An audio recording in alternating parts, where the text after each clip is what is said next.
So I've spent a lot of money last year, some good, some bad.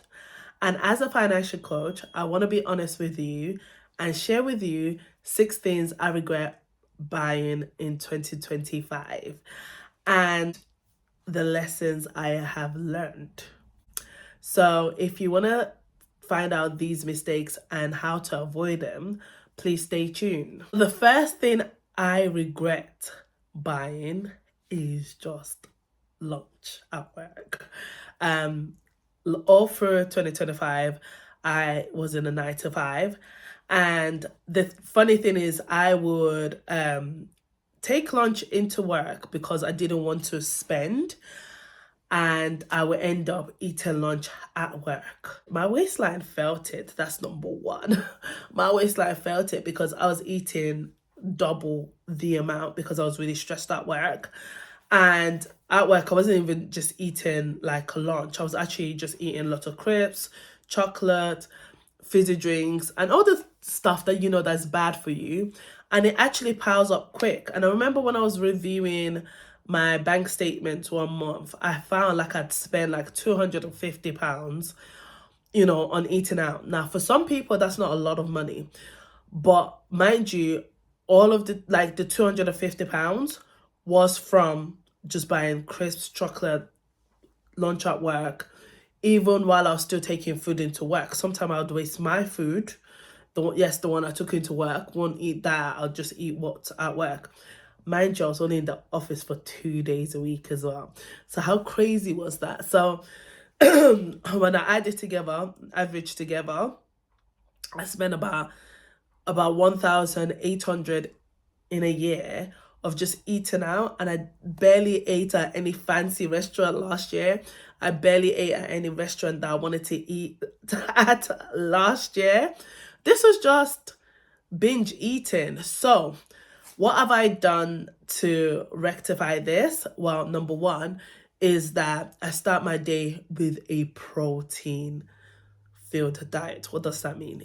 It means that the minute I eat in that, like if I have like a protein based meal in the morning, I tend to want to eat less throughout the day, and I end up pretty much eating what I brought into work. So it's not about just spending less, it's about actually putting in a system in place for actually the eating, which will actually in turn save you the money. So a lot of the times when it comes to financial coaching, we're always like, oh, do this with your money and whatnot. But sometimes what is leading to you spending frivolously is because there isn't a system in place. Oh, so this is my favorite one, and it is blind buy perfumes. So I love perfumes, and I try not to hoard too many perfumes. I know, like when I go on TikTok, I see people with like shelves and shelves of perfumes. I am jealous, but also, I have to think about my finances as those who want to get their finances in order. So there's nothing wrong with like having perfumes and shelves of perfumes. I do have quite a few myself. However, I feel like I have been drawn into this dupe culture, especially since I've been on TikTok, where it's like, this is a dupe, you get it. That's a dupe, you get it. And there's nothing wrong with dupes. I have some really good dupes as well. But one thing I will say is before you buy a dupe of a perfume, actually test the perfume. Go into a store and test the perfume. I've wasted money on so many perfumes that I thought, oh, they're a dupe of this. And maybe they are a dupe, but they don't last as long. So I don't reach for that perfume. I end up reaching for the perfume, like the niche perfume or the designer perfume that lasts longer. So I think like blind buying perfumes, especially if you're going to have a collection, is a waste of money. And some of these perfumes, you might think, oh, it's £20, £30, but it does add up. That is money that you can put away, in your savings or your investment for your future. And if you buy a bottle of perfume, you only sprayed it twice, and it's sitting in your wardrobe for, I don't know, many years to you eventually get rid of it, you might as well just put money in the bin, because literally that's what it is. So one thing I would say is I'm not against dupes. I do have a few dupes, very good dupes actually, I would say. But I would say test your perfume. If you don't buy a perfume that you haven't tested in store, test it in store and don't just smell it. Actually, look at how long it would last on you. So sometimes I would spray a perfume on my skin. I won't purchase it that day, but I would just want to see how long it lasts. Because to me, longevity is actually quite important. But yeah, I bought a couple of dupes this year and or Blend by Perfumes, and yeah, I'm regretting it. So yeah, don't be like me. Test your perfumes. Okay, so this one is where I'm mixing the dupes with the blind buy in the last section. So this is dupes now. Do not buy dupe skincare. Now, I know a lot of you are looking at me like, you bought a dupe skincare. Yes, I did. Yes, I did. And this is mainly from, not to bring them down, it's Home Bargains. I love Home Bargains. They sell like really good stuff, like, they sell all the the really nice laundry detergents and all those stuff. I get like stationery from there. They really have like, and they actually have cheaper brands as well, like the L'Oreal hair stuff is usually quite cheaper there. So yeah, the Home Bargains is really good. But the thing is, Home Bargains also do a lot of dupe skincare. And when you're walking through, it just looks so tempting. To see a Bioma dupe, I don't know, cleanser for like half the price and it looks exactly like this. It just looks so tempting. So what I ended up doing is I ended up buying, but then I'm like, actually, I don't think this is going to be good for my face. Some of the skincare dupes have been okay, and some of them have been absolutely atrocious. And I'm very, very particular on my skin. Sometimes I won't even try it on my skin. I'll look at the ingredients, see it's got fragrance in it, and I'm like, okay, why did I buy it? Yeah, anything dupe skincare, don't just don't do it. Don't do it. Just buy an alternative. Okay, so number 4 is very similar to number 3, but it's actually just to do with excessive skincare just in general. I think this influencer culture, especially in the beauty space and skincare space, has kind of encouraged us, just the culture itself, not the influencers. The culture has encouraged us to have like excessive skincare, excessive makeup, excessive perfumes. I remember back in the day when I first started using perfumes before, all the excessiveness. I literally had a tray. I still have a picture of it. If I could find out, insert it in this video. I literally had a tray of skincare and a tray of perfumes. Literally, that was everything that I needed. Now I have like a trolley of like all perfumes. Then I have like 2 big boxes of skincare, body care, and this is skincare, body care that I'm saving for when the others run out. Like, I buy a lot of my skincare on sale, and I'm not gonna lie, I hoard. So I've got like excessive skincare, excessive body care, excessive everything. And I do understand that the older you get, the more there are certain things that you just need to purchase. Like, for example, my skin is a lot better than when I had the little tray of skincare. Do you get me? But I just feel like we live in this space of excess. And yeah, I just bought a lot of skincare this year. I got like lots of new Korean skincare. Even if something was working, I was trying something else to see if it was going to be better. And I'm not gonna lie, when it comes to skincare, in some cases you do have to get the treatment. Skincare is not gonna get rid of all of your hyperpigmentation. That all the money that I spent on skincare that's not needed, I'm gonna put that money towards getting like facial treatments such as laser, you know, to remove the hyperpigmentation and other things like that. So yeah, just excessive skincare is just not needed anymore.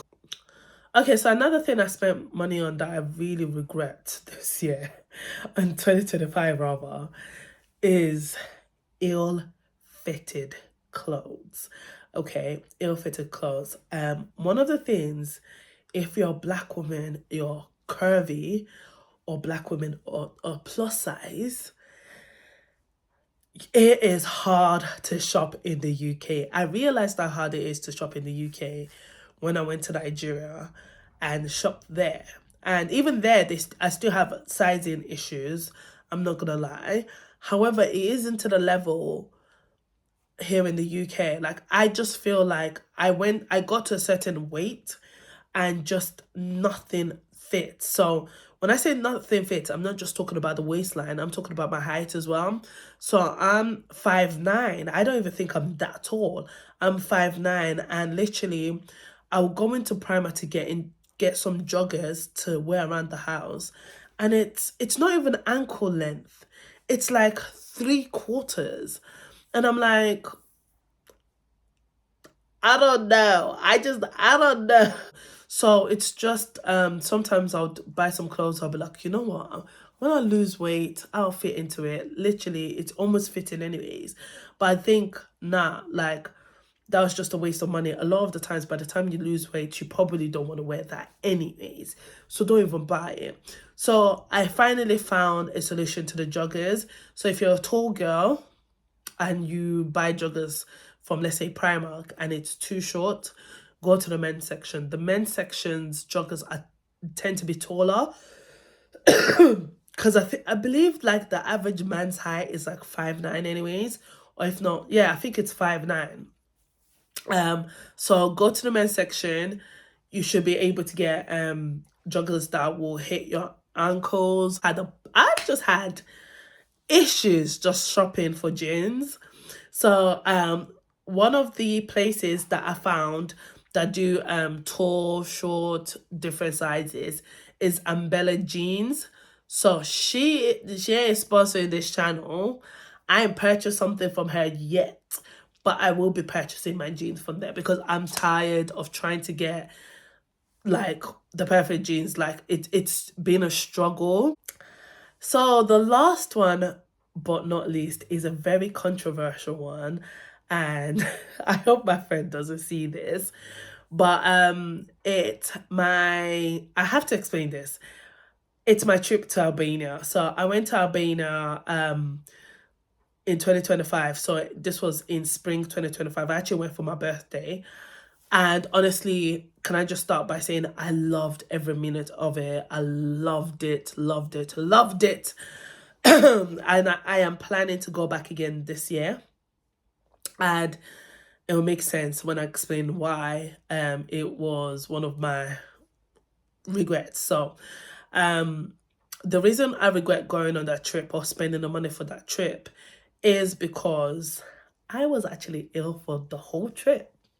Yes, I had a really bad cold, which turned into a chest infection. So when I came back, I was put on antibiotics. Did I say that right? I was put on antibiotics. And yeah, I had like a really bad chest infection. I couldn't smell anything. I don't know what Albania smells like. I couldn't smell anything. I did a lot of walks like on level ground, but Albania is very hilly and mountainous. So for certain places, I couldn't explore the way I'd love to explore. I'm a big girl, but I love exploring. So and just, when I'm on holiday, I just get this power to be able to climb up stuff. I don't know what it is, but like honestly, like yeah, I couldn't do that. I could only walk on level grounds, and all the times I had to get the stairs, like I felt like my lungs were gonna fall out. So I was just like, oh my god. Like I'm always trying to find a discount or whatnot. My friend was, so I spent a lot more money than I anticipated for because my friend was in charge of booking the tickets, booking the hotel, booking transport. And yeah, and I still had the Nigerian trip that year as well. So it was a lot. So I feel like if I knew I was gonna be ill, I mean, I mean, I felt ill like closer to the time. I think a week before I went, yeah, a week before I went on holiday. But if I knew I was gonna be that ill, I probably shouldn't have gone. But yeah, I just wanted to go because I just wanted to leave England, have a bit of sun, and the weather was fantastic. So I don't regret like going. I just regret spending all that money and not enjoying my trip. So people are like, well, are you saying you would have cancelled? I don't know, maybe. I mean, or maybe try to see, because I think like if I cancel like the hotel, we could cancel, but the ticket, I guess the ticket was gone, but the ticket was about £100. But I'm like, I couldn't smell anything. I couldn't do as much as I wanted to. So yeah, that one I do regret spending money on that one because I was just like, oh geez. Like, I mean, I do have the pictures, I do have the memories, and I guess that counts for something. But I'm just like, not that money. So those are 6 things I regret buying in 2025. Some were big, some were small, but the lessons are still the same. Spend mindfully, stick to what works, and plan around your health and priorities. So, which of these have you done before? Please comment below, and I'll see you in my next video.